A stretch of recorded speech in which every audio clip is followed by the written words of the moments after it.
inspirasi, inforia, Islami, semuanya di IKIM.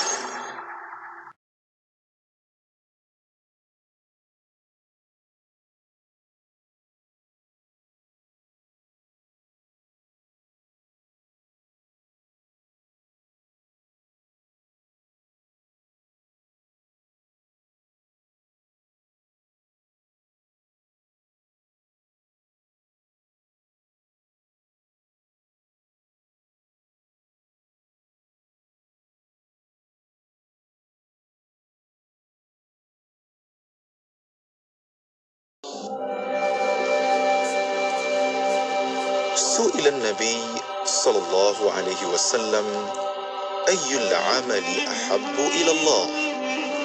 قال الصلاة على وقتها. قال ثم أي؟ قال ثم بر الوالدين. قال ثم أي؟ قال الجهاد في سبيل الله. رواه البخاري. Maksudnya, Rasulullah Sallallahu Alaihi Wasallam pernah ditanya, apakah amalan yang paling dicintai oleh Allah? Baginda menjawab, salat pada waktunya. Abdullah berkata lagi, kemudian apakah lagi? Baginda menjawab, berbakti kepada kedua orang tuamu. Abdullah bertanya lagi, kemudian apakah lagi? Beliau menjawab, jihad di jalan Allah. Riwayat Al-Bukhari.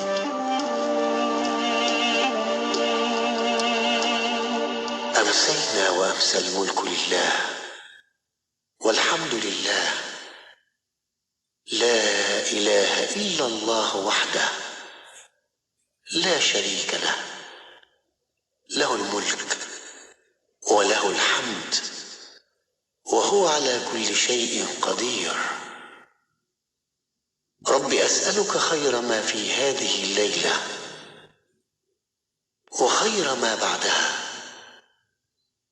وأعوذ بك من شر ما في هذه الليلة وشر ما بعدها. رب أعوذ بك من الكسل وسوء الكبر.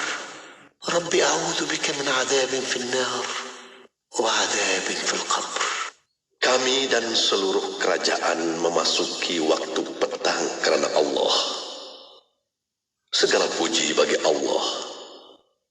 Tiada sesembahan yang berhak disembah melainkan Allah semata. Tiada sekutu baginya. Semua kerajaan hanya miliknya dan segala pujian hanya untuknya. Dia maha berkuasa atas segala sesuatu.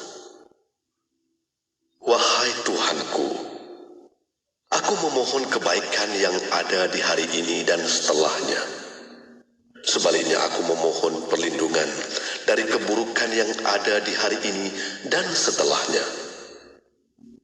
Wahai Tuhanku, aku berlindung kepadamu dari kemalasan dan buruknya umur tua. Wahai Tuhanku, aku berlindung kepadamu dari azab neraka dan azab kubur. نصائح رمضانية.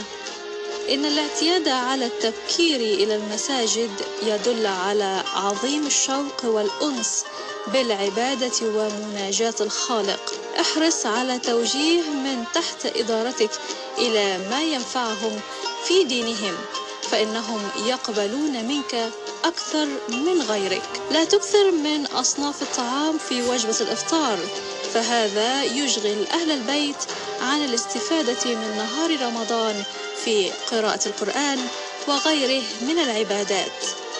قلل من الذهاب إلى الأسواق في ليالي رمضان، وخصوصا في آخر الشهر، لئلا تضيع عليك تلك الأوقات الثمينة. اعلم أن هذا الشهر المبارك ضيف الراحل، فأحسن ضيافته، فما أسرع ما تذكره إذا ولى، فما أسرع ما تذكره إذا ولى.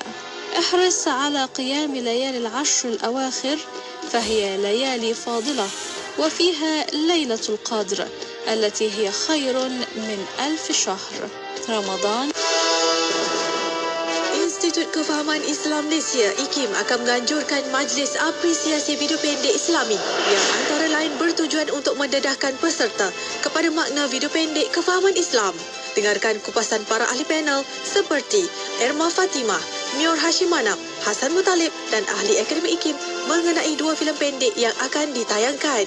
Para penonton IPTE dan IPTS yang berhasrat untuk menyertai pertandingan video pendek kefahaman Islam, VIPKI, serta para penggiat seni dan mereka yang berminat dijemput hadir ke Majlis Apresiasi Video Pendek Islami ini pada 21 Mac 2023 jam 9 pagi di Dewan Besar IKIM. Untuk sahkan kehadiran anda, layari www.ikim.gov.my atau hubungi unit program dan latihan 03 6204 6320 atau 322. Seanggun bidadari menghadap ilahi, selesa telekung raudah. Dapatkan telekung raudah, telekung sejuk dan selesa di talian 010-248-6670 atau 010-233-6670 sekarang. Seanggun bidadari menghadap ilahi.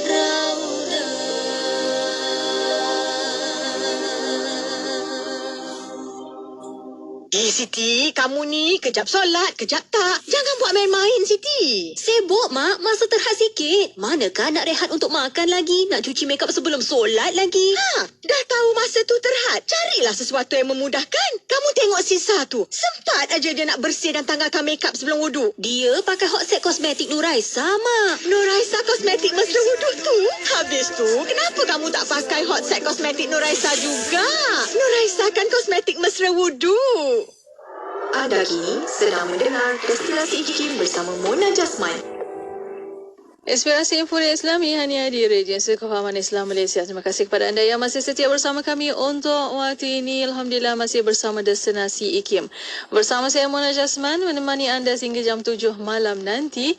Dan Alhamdulillah untuk waktu ini masuk ke jam kedua bersama Destinasi. Alhamdulillah untuk kita masih lagi berbicara tentang jiwa kita di Raudah Jiwa kita. Rancangannya untuk petang ini setiap hari Isnin bersama yang berbahagia Datuk Dr. Haji Muhammad Fazilah Kamsah, pakar motivasi.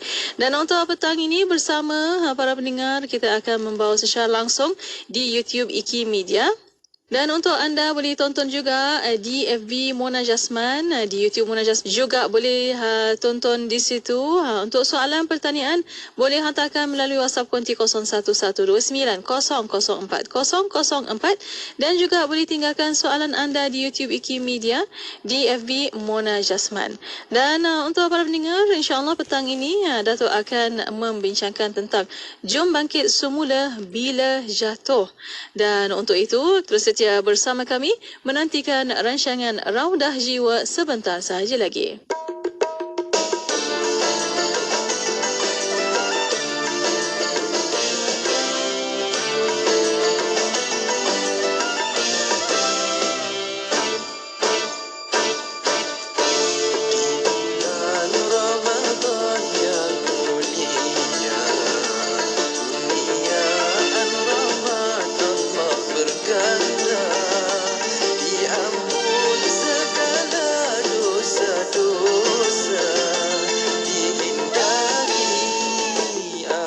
Siksa berpuasa, bersedekah dan bermujahadah, beriktikaf, bertadarus, banyakkan amalan.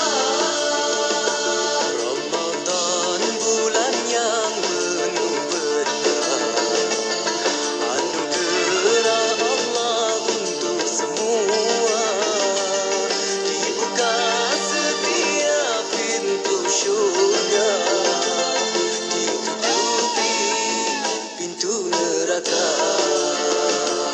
keselamatan, keampunan dan keredaan, keikhlasan, ketulusan dan keharmonian, keimanan, ketakwaan serta kehambaan, membangun hidup yang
Seronoklah Kak tengok Wawa buka pusat home terapi matematik ada perniagaan sendiri. Sambil tu boleh uruskan anak-anak pergi balik sekolah dan rumah tangga. Cuba Wawa ajar Akak macam mana nak buka perniagaan home ni. Alhamdulillah, syukur Kak Ain. Wawa dapat franchise yang sangat membantu. Akak boleh buat carian di www.home.edu.my atau hubungi 0108321140. Sekarang juga Kak Ain telefon.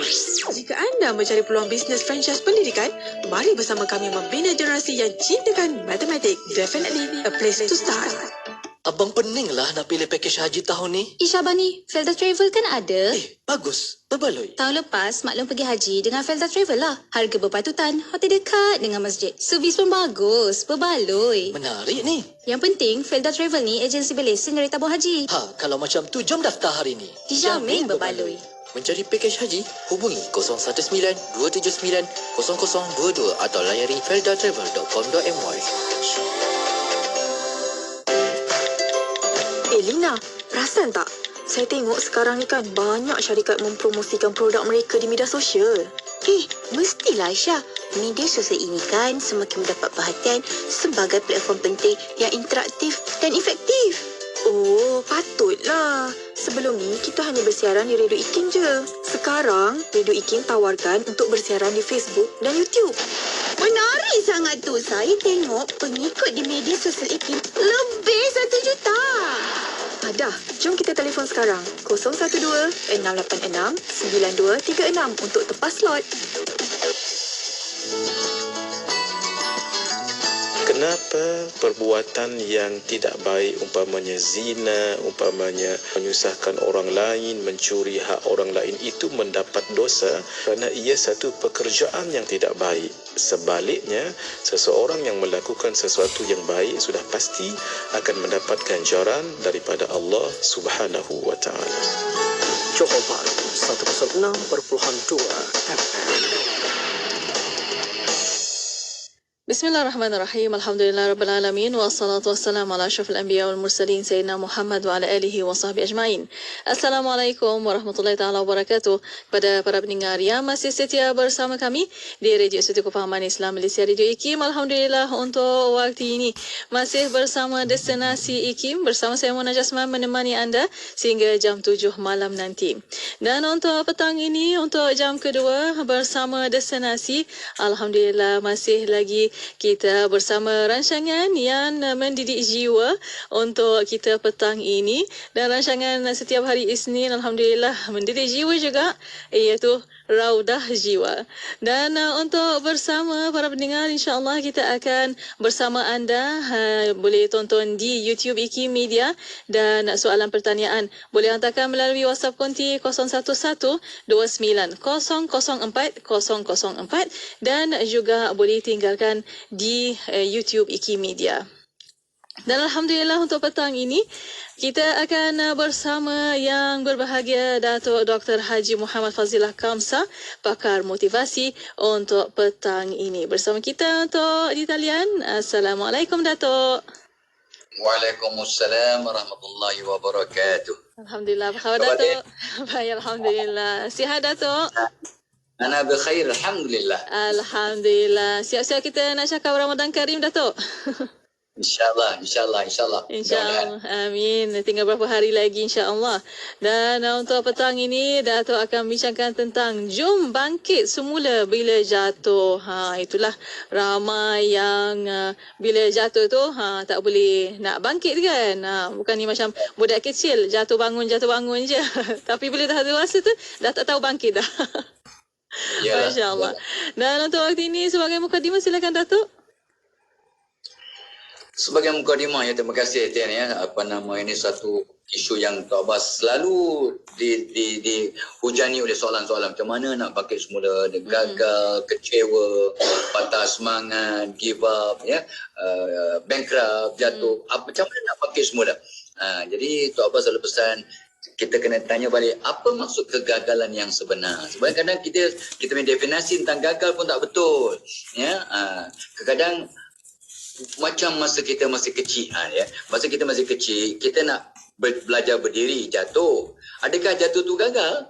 Ya, dia nak belajar berdiri. Tapi dia nak berdiri jatuh. Nak berdiri jatuh. Nak bertatih-tatih pun nak berjalan jatuh. Jadi anak ni ikut kajian akan jatuh bangun 1000 kali sebelum boleh berjalan dengan stable, dengan stabil. Jadi adakah 1000 kali jatuh itu gagal? Nampak? Jadi itu satu ketentuan tu tamsil yang sangat penting yang kita kena fikirkan. Rupanya setiap kali kita jatuh itu Allah nak kita belajar sesuatu untuk lebih gigih, lebih sabar, lebih bersemangat untuk terus mencuba. Jadi selagi kita masih mencuba, macam baby yang nak belajar berdiri dan bertatih akhirnya berlari, maka dia akan jatuh bangun balik, jatuh bangun balik. Adakah dia gagal? Tidak. Dia telah berjaya untuk mengatasi kekecewaannya jatuh tadi dengan bangkit semula. Jadi orang yang sebenarnya gagal ialah orang yang give up, patah semangat, tak nak cuba lagi. Aku dah 7 kali putus tunang, aku tak nak berkahwin, aku tak nak kahwin, aku tak percaya semua laki-laki dalam dunia. Ada, Tok Bah jumpa kes macam ini. Just because 7 kali putus tunang. Padahal rupanya Allah telah sediakan calon yang ke-9 akan dapat calon yang terbaik dalam dunia, tapi dia dah give up di calon nombor 7, maka akhirnya takut-takut dia bujang sampai akhir hayat. Itu dialah sebagai mukadimah bahawa kegagalan itu bukan seperti yang kita maksudkan. Kegagalan sebenar bila kita tak nak cuba lagi, tak nak bangkit semula, tak nak memperbaiki diri, tak belajar daripada apa yang kita alami, itulah gagal yang sebenar, jatuh yang sebenar. Iya, betul itu Datuk. Masya Allah, itulah bila Datuk kata kita ni adalah beberapa kali, biasalah jatuh bangun tu perkara biasa. Tapi bila kita dah dewasa, kita serik. Apa yang bila kita jatuh tak nak buat lagi lah. Tapi kegagalan datang untuk mesti ada hikmahnya. Mungkin kita nak tahu apa hikmah kegagalan itu, Datuk. Allahumma sallam. Betul ada ya. Betul bila Tok Bah ditanya oleh seorang profesor, ya, dia profesor psikologi masa Tok Bah belajar buat PhD dulu, ditanya, ya, you sedar tak Muhammad Fadilah, bila kamu masa baby dulu kamu jatuh bangun 1000 kali sebelum kamu dapat berjalan dan berlari? Dia kata, yes, saya faham. Mungkin lebih 1000 kot. Dia kata, betul. Dan tahu tak bahawa semangat baby, semangat anak kecil yang jatuh bangun 1000 kali itu masih ada dalam diri kita. Walaupun umur kita, Tok Bah masa tu, Tok Bah 33 tahun. Masa buat PhD umur 33. Yeah. So, masuk umur kamu sekarang ni 33 masih ada sifat baby. Tok Bah pun, ya ke ada sifat baby? Yes, baby suka dia peluk, baby menangis, baby rasa malu, baby, ya, memang ada sifat baby. Kita nak dibelai, nak dimanjakan, macam sifat baby. Jadi sebabnya hikmah yang terpenting dalam kegagalan atau kejatuhan yang kita alami ialah Allah satu nak ajar sifat gigih, tak patah semangat dengan bantuan Allah. Sebenarnya ada sepotong kata-kata mutarid ulama, Allah sangat murka orang yang patah semangat. Syaitan amat suka orang give up, patah semangat. Dia tepuk tangan je, weh bagus. Makhluk-makhluk ni, hamba Allah ini telah kecewa. Dia tak nak cuba lagi, seolah-olah Allahnya, Tuhannya tak mampu nak tolong dia. Padahal la takhaf wa la tahzan innallaha ma'ana. Jangan takut, jangan bersedih, Allah bersama kita. Satu. Ya, yang keduanya, daripada kegagalan kita belajar untuk sabar. Macam mana anda Tok Bah nak kata, yes, saya orang sabar, tak pernah diuji, tak pernah jatuh, tak pernah kecewa, tak pernah gagal, macam mana nak tahu sabar tak sabar? Jadi kita nak cek di mana aras kesabaran kita. 2. Yang ketiganya, bila kita gagal, ya, bagaimana reaksi kita? Reaksi ini penting. Kalau kita redha, ya, alhamdulillahi ala kulli hal, kita terima qada dan qadar Allah ni dengan berlapang dada. Wow, Allah bangga dengan ada hambanya macam kita. Tapi kalau kita, kenapa aku? Kenapa aku yang diuji? Kenapa aku yang diambil? Kenapa aku yang diseksa? Kenapa aku yang teruk sangat kena sabotaj, kena fitnah? Kalau orang bertanya kenapa aku, padahal kita ni hamba, maka kita tak belajar apa-apa daripada ujian Allah kegagalan. 3. Yang keempat, afwahlah, ya, guru yang terbaik dalam dunia ialah pengalaman. Jadi pengalaman jatuh bangun itu sebenarnya sangat-sangat berharga yang tidak boleh ditukar ganti dengan berapa banyak ilmu pun, the best teacher is your experience, dengan izin. Dan of course, satu perkara yang kadang-kadang kita terlepas pandang ya, Mona ya, iaitu ramai orang kata, aku ni sedih lah, aku gagal dalam bisnes, dalam perhubungan aku gagal, dan dalam rumah tangga aku gagal. Padahal tanpa kegagalan, hidup kita tak sempurna. Ya ke? Bukankah hidup yang sempurna itu bila bahagia rumah tangga, semua berjaya, barulah sempurna hidup? Tak. Ada malam, ada siang, ada sakit, ada sihat, ada berjaya, ada gagal. Baru lengkap hidup kita. Jadi Allah bagi kita kegagalan dari masa ke masa untuk mencantikkan, melengkapkan hidup kita ni agar lebih bermakna, lebih kata tu tahu akan hakikat kehidupan, maka mudah-mudahan kita akan jadi orang yang lebih bersyukur. Ya, insya-Allah. Amin ya rabbal alamin. Kita lebih bersyukur dengan apa yang Allah berikan. Allah berikan dengan cinta-Nya. Kita bercita-cita je, tapi Allah berikan dengan cinta-Nya. Masya-Allah, alhamdulillah. Dan untuk waktu ini, Dato', kita akan berehat seketika. Kita akan kembali selepas ini. Untuk anda boleh hantarkan soalan anda melalui WhatsApp konti 01129004 dan juga boleh tinggalkan soalan anda di YouTube IKIM Media. Berehat seketika, kembali selepas ini untuk anda terus setia bersama kami hanya di Destinasi IKIM. Kuantan 89.6. Anda rasa letih, lesu? Tahukah anda, hidup yang sihat dan aktif dapat mengurangkan tekanan serta membantu menangani sebarang masalah dengan lebih baik. Ramai mengelak melakukan senaman disebabkan kekangan waktu serta kesibukan di pejabat, sekaligus memberi alasan paling mudah untuk tidak bersenam. Jangan beri alasan, anda sebenarnya boleh lakukannya. Sebagai permulaan, buat aktiviti ringan seperti berjalan di kawasan perumahan selama 10 hingga 15 minit setiap pagi, dan apabila stamina bertambah, lanjutkan tempoh senaman kepada 20 hingga 30 minit sehari. Malah hanya dengan barang yang sedia ada di rumah, semua orang boleh bersenam. Contohnya, botol air yang diisi penuh dan dijadikan sebagai pemberat untuk membentuk otot tangan. Jadi, tiada alasan lagi. Mulakan gaya hidup sihat dan ceria hari ini.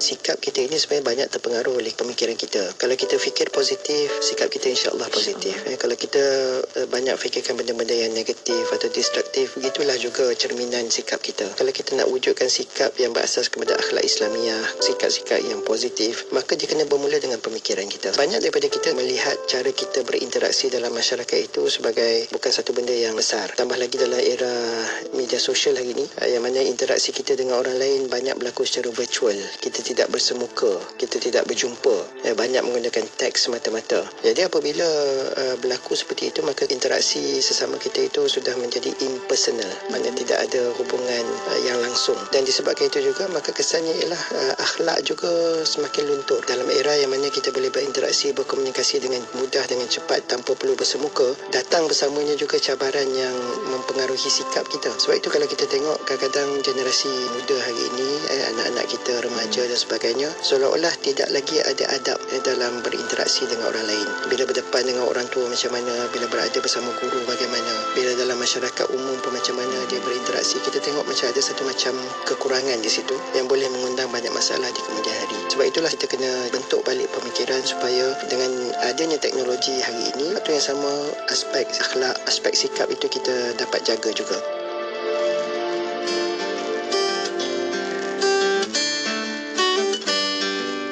Sekarang lihat hati.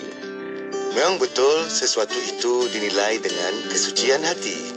Tapi hati tak dapat dilihat. Yang terlihat adalah perilaku. Jadi, sucikan hati, indahkan peribadi. Daripada kami, Nausihat.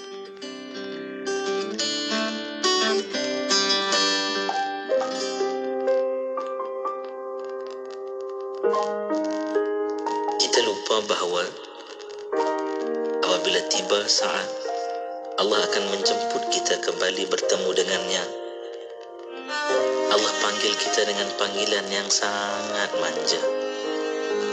Allah kata, Ya ayyatuhan nafsul mutmainnah, wahai jiwa yang aman tenteram, irji'i ila rabbiki radiyatan mardiyah. Marilah balik, kata Allah. Baliklah kamu bertemu dengannya dalam keadaan engkau reda balik, lagi diredai. Siapa yang reda? Kita balik. Siapa yang meredai kita? Allah yang menanti.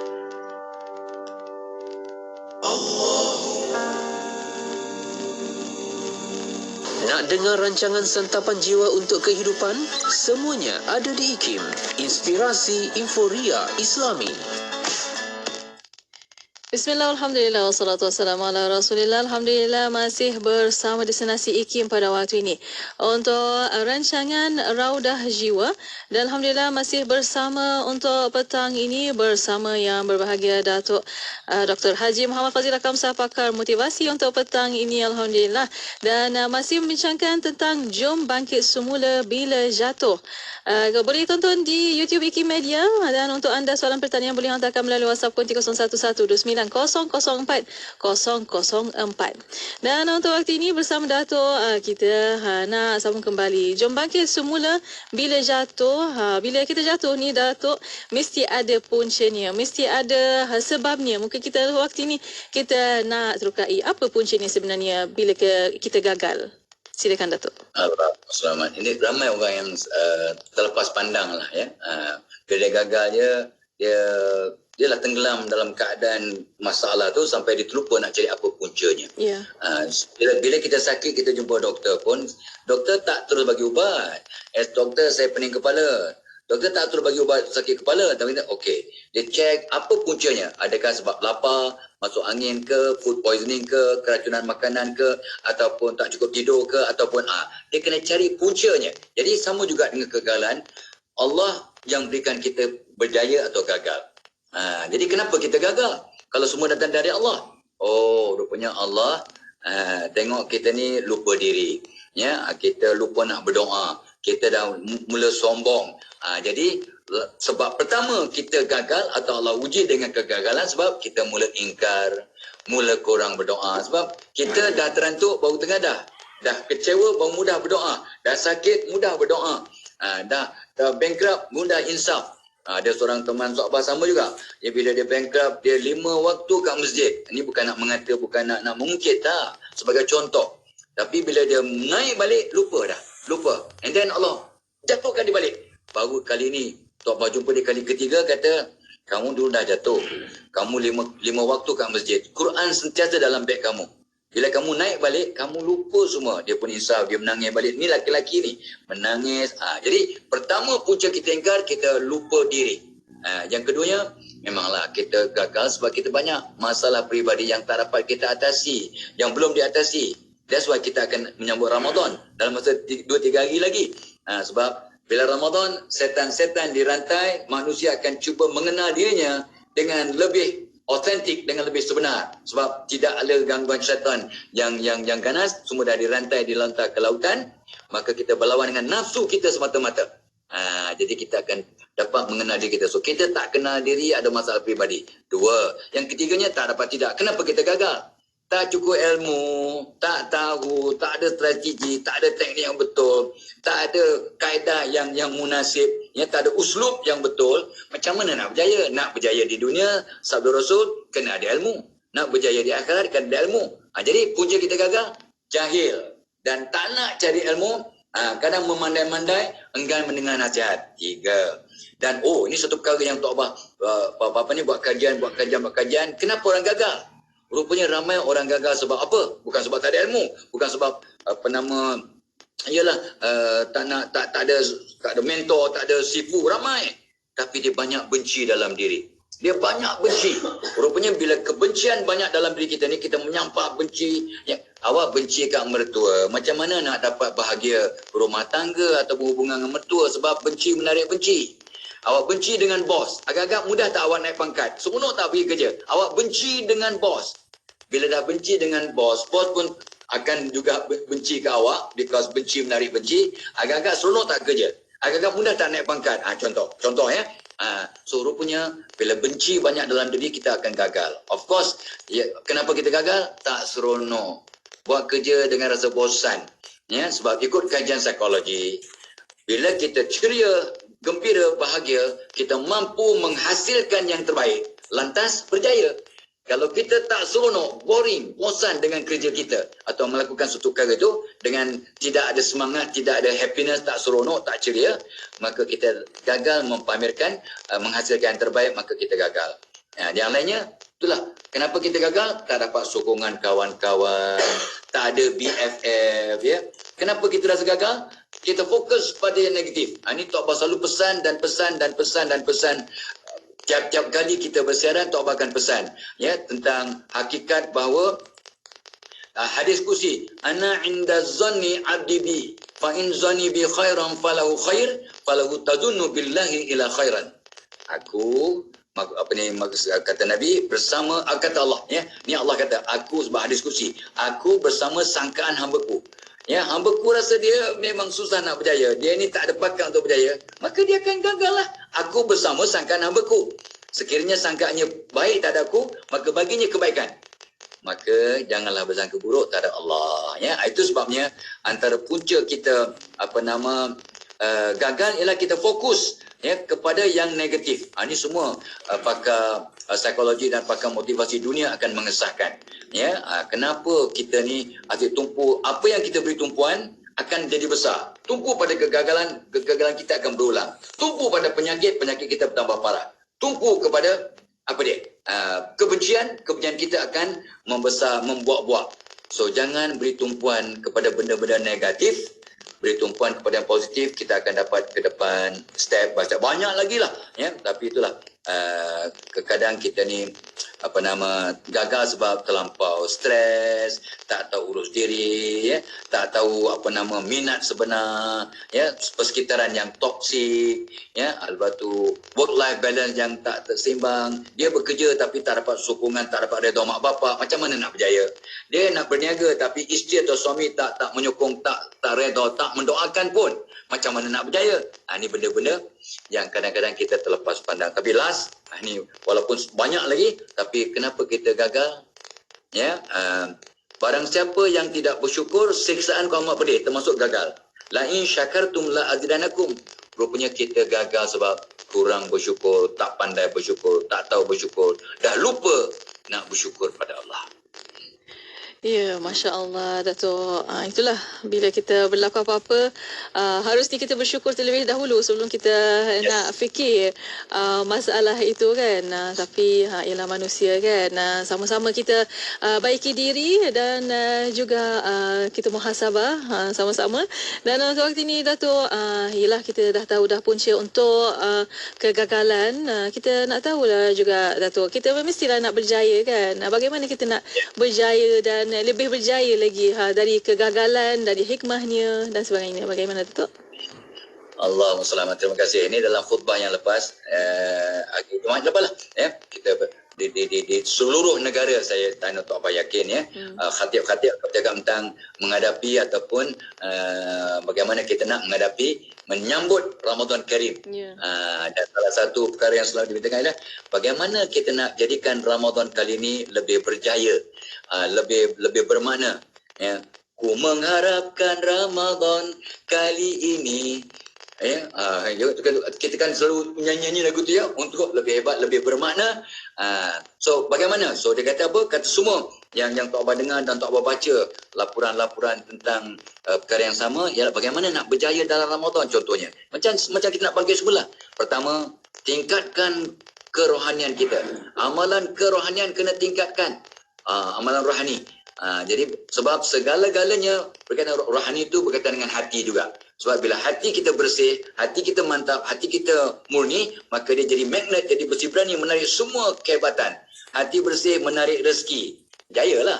Hati bersih menarik kasih sayang, berjayalah. Hati bersih menarik ilham, berjayalah. Jadi hati, amalan hati itu ialah amalan kerohanian. Itu satu, dan mendengarkan banyak doa dan perkasa takwa. That's why kita berRamadan. Ramadan semata-mata untuk takwa. Jadi sama juga, nak bangkit semula, kita kena tingkatkan amalan kerohanian dan perkasa takwa kita. Yang kedua, macam mana kita nak bangkit semula? Ni dia, ramai orang dia jatuh tapi dia tak nak. Ni bukan salah aku, bos aku ni Dia ni dia ni kayu sikit lah. Dia tak nampak kehebatan aku. Dia tak nampak aku rajin. Dia boleh pilih si Mona tu naik pangkat kan. Ya Allah, memang bos ni memang kayu. Dia salahkan bos, dia salahkan nasib, dia salahkan semua benda.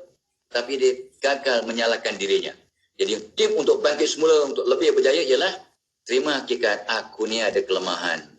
Aku ni banyak kekurangan. Aku ni mungkin ada sifat-sifat negatif yang patut aku atasi untuk aku moving forward, maju ke depan. Jadi langkah kedua ialah ini yang berat. Sebab kebanyakan kita tak perasan. Kita perlukan cermin, kita perlukan pembantu, kita perlukan sahabat, kita perlukan pasangan kita untuk menegur, ya, untuk membantu kita mengenal pasti kelemahan-kelemahan diri kita dan buang sifat-sifat negatif dan bentuk sifat-sifat yang lebih positif. Ya, dua. Yang ketiganya untuk kita bangkit semula balik kepada fitrah.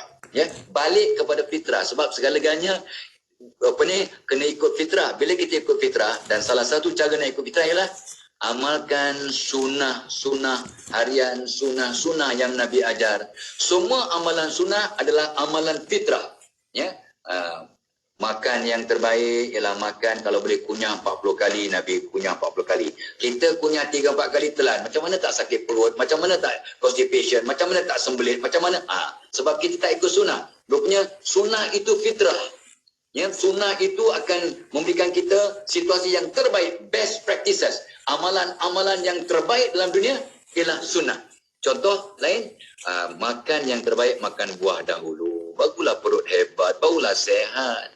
80% penyakit datang daripada perut. Kata pakar-pakar perubatan satu dunia. Sebabnya kita berpuasa. Kita berpuasa sebab repair perut. Mesin dalam perut. Penghazaman sebenarnya di-repair oleh Allah dengan berpuasa. Macam barulah kita sehat. Dan semua pakar perubatan dunia mengaku ubat yang terbaik dalam dunia untuk semua penyakit ialah fasting, berpuasa. Wow. Sebabnya apa yang kita amalkan ni sebagai orang Islam contohnya ialah mengamalkan perkara-perkara sunnah, ya, maka ianya ikut fitrah, ikut nature. Itu sebabnya tahu suka sangat sebenarnya kita berbuka dengan makan buah tamar dahulu, sebab buah-buahan kena dimakan semasa perut kosong.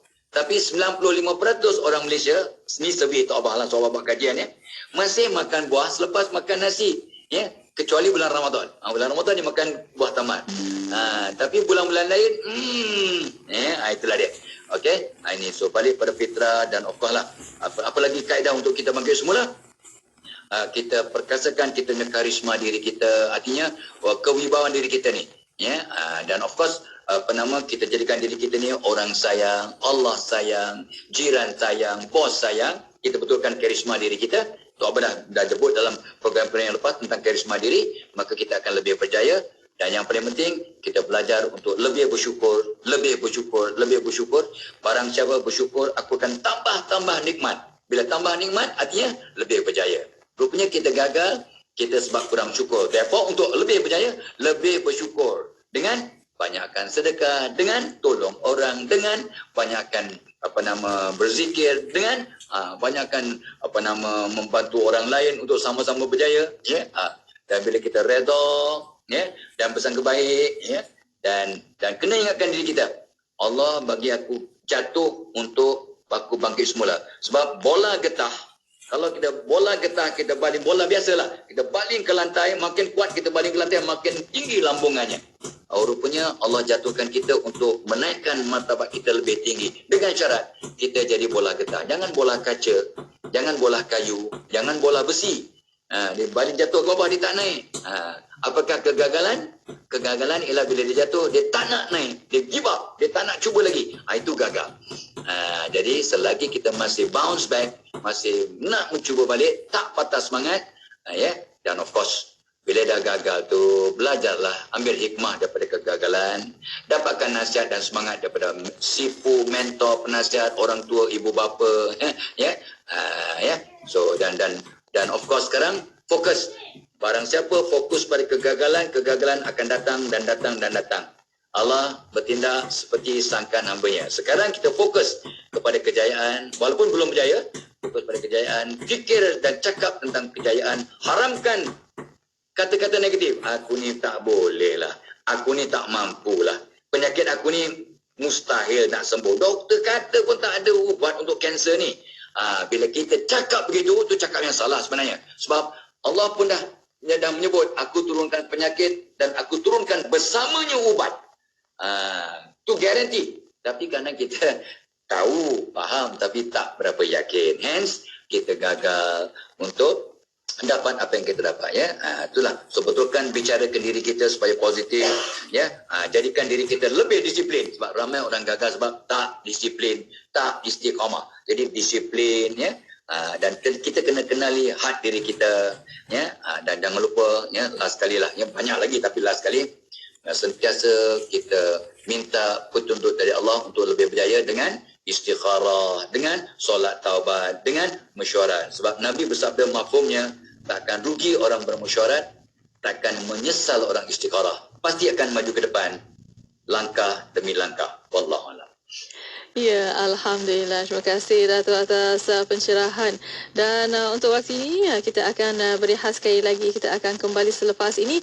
Untuk para pendengar, boleh hantarkan soalan anda melalui WhatsApp konti 01129004 dan juga boleh tinggalkan soalan anda di YouTube IKIM Media. Berehat seketika, kembali selepas ini. Terus setia bersama kami hanya di Destinasi IKIM. Pulau Pinang, Perlis, Kedah dan Langkawi 89.0. Ikuti laman Facebook IKIM FM untuk menonton sesi live segmen-segmen terbaik Radio IKIM. Jika anda terlepas, anda masih lagi boleh menonton semula segmen-segmen terbaik Radio IKIM. Like kami di Facebook sekarang. IKIM, Inspirasi Inforia Islami.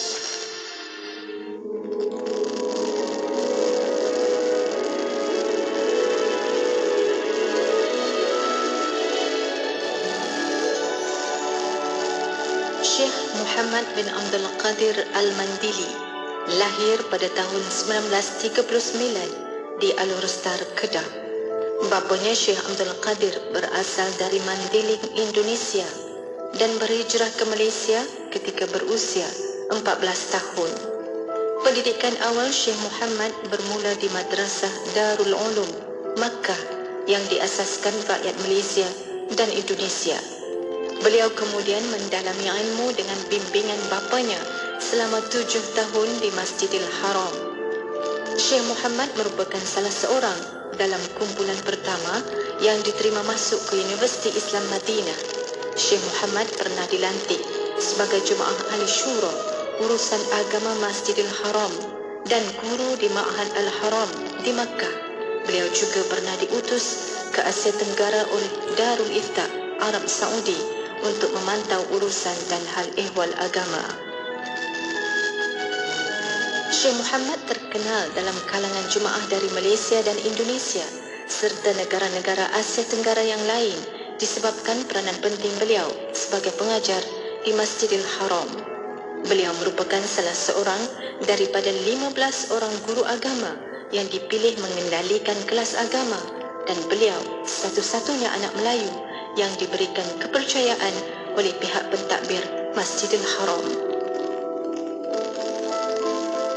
Syekh Muhammad turut diberikan keistimewaan untuk menyampaikan ceramah dan mengajar di sudut yang berhampiran dengan Kaabah dan selari dengan Hajarul Aswad. Syekh Muhammad, ulama kebanggaan ummah dan dunia Melayu, meninggal dunia pada 31 Julai 2012 pada usia 73 tahun.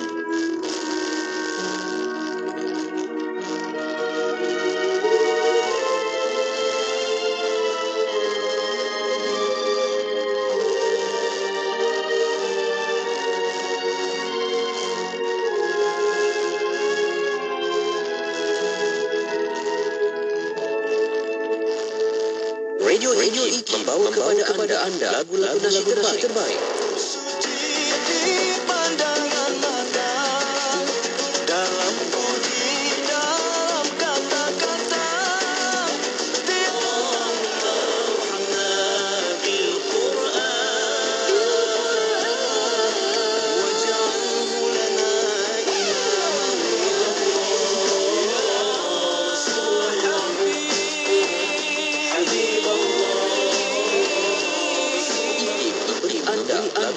Lagu-lagu yang mengusik jiwa.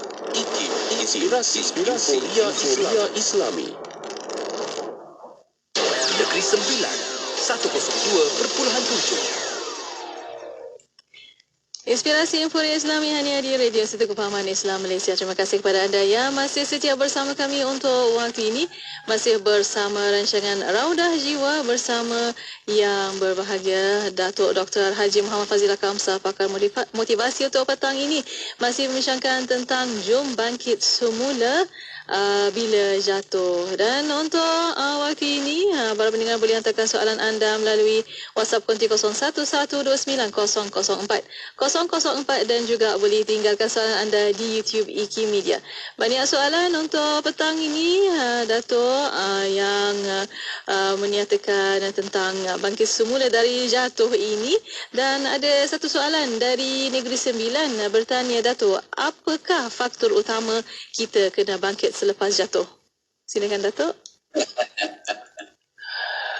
Okey, apakah faktor utama kita kena bangkit selepas jatuh? Ya. So, itu soalan tu terlampau umum ya. Satu apa pun faham perkataan tu tapi tak tahu apa niatnya. Ya.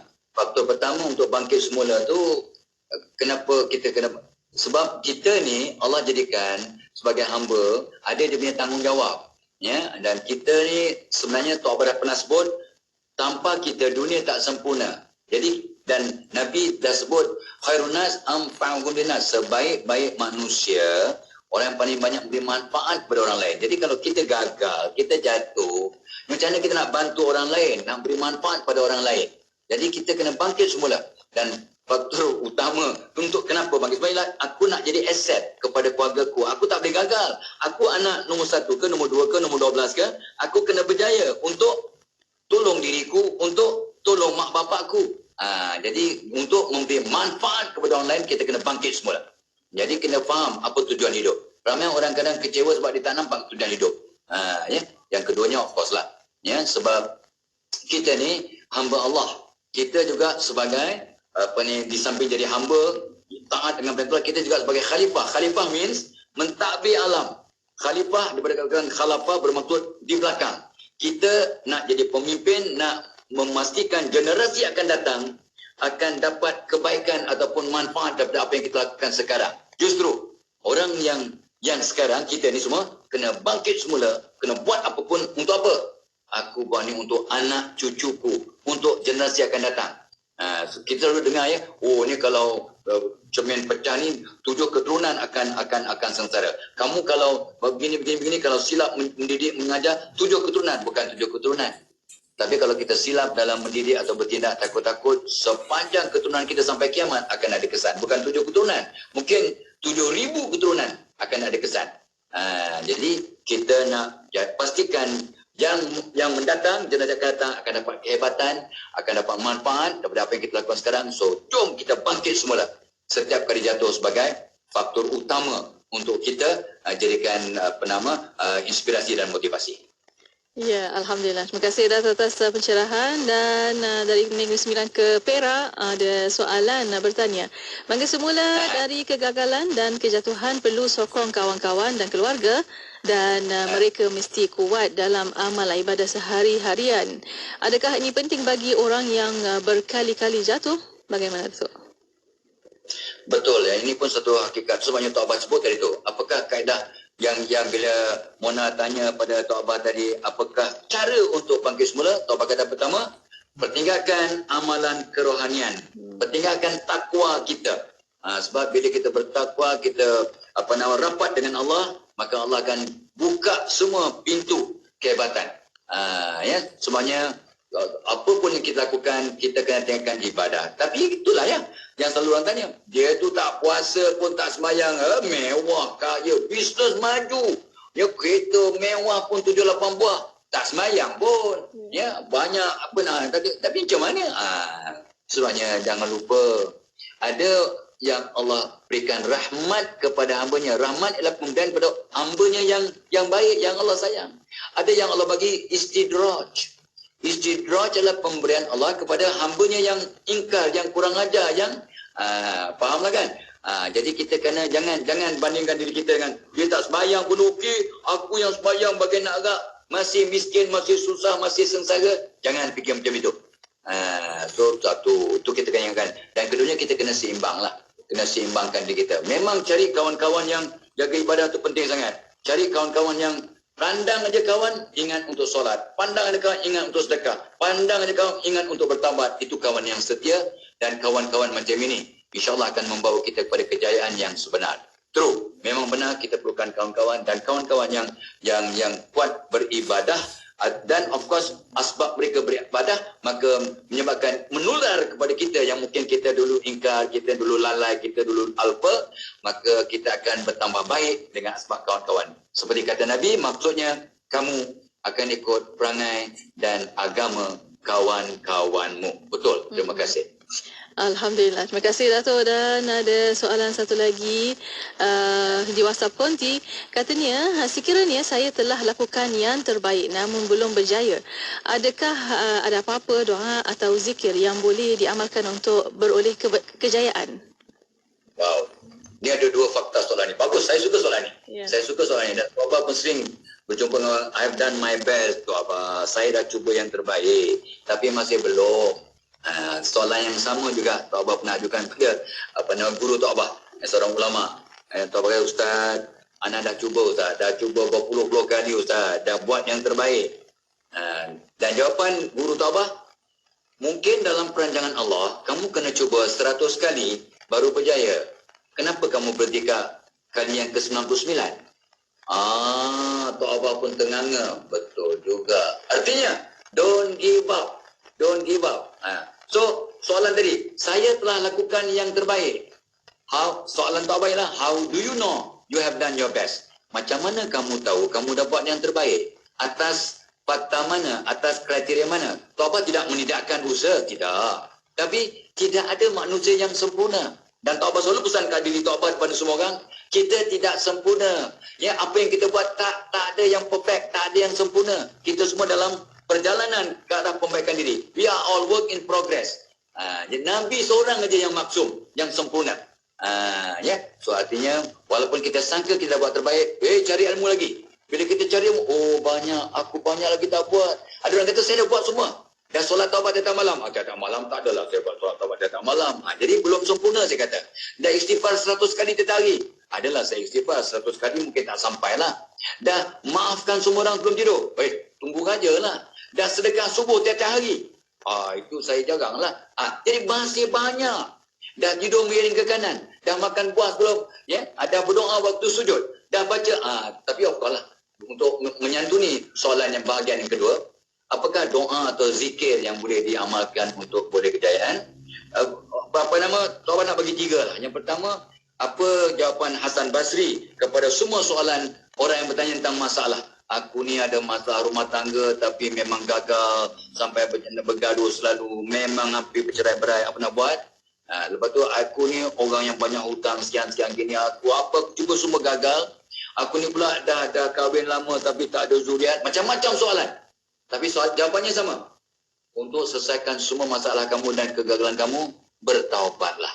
Dan Tok Abah selalu dah sebut ni Tok Abah ulang ni kali keempat, kali kelima di ruangan Raudah Jiwa ni, iaitu surah Hud ayat 10 hingga 12. Surah Hud ayat 10 hingga 12 jelas menunjukkan bahawa barang siapa yang bertaubat, contohnya solat taubat 2 rakaat, istighfar banyak-banyak, taubatan nasuha, pulangkan hak orang, ataupun kalau kita hutang, pulangkan hutang kita, bayar hutang dan sebagainya, maka kita taubat dengan sebenar-benar taubat, taubatan nasuha, itu jadi asbab semua masalah kita selesai.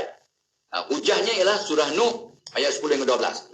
Satu solat taubat, istighfar, maafkan semua orang sebagai asbab untuk bangkit semula. Satu. Yang kedua ialah doa yang Nabi ajar untuk kita membuang sifat-sifat negatif yang asbab sifat negatif kita gagal. Ini dalam maksurat yang Tok Abah juga pernah share, dalam maksurat yang berbunyi, Allahumma inni a'udzubika minal hammi wal hazan wa a'udzubika minal ajzi wal kasal wa a'udzubika minal jubni wal bukh wa a'udzubika min ghalabati dan ukhrijah. Ya Allah, hendakkan aku daripada keluh kesah dan duka cita. Hendakkan aku lemah dan malas. Hindarkan aku daripada takut dan bakhil. Hindarkan aku daripada beban hutang. Hindarkan aku daripada gangguan manusia yang menyebabkan aku gagal.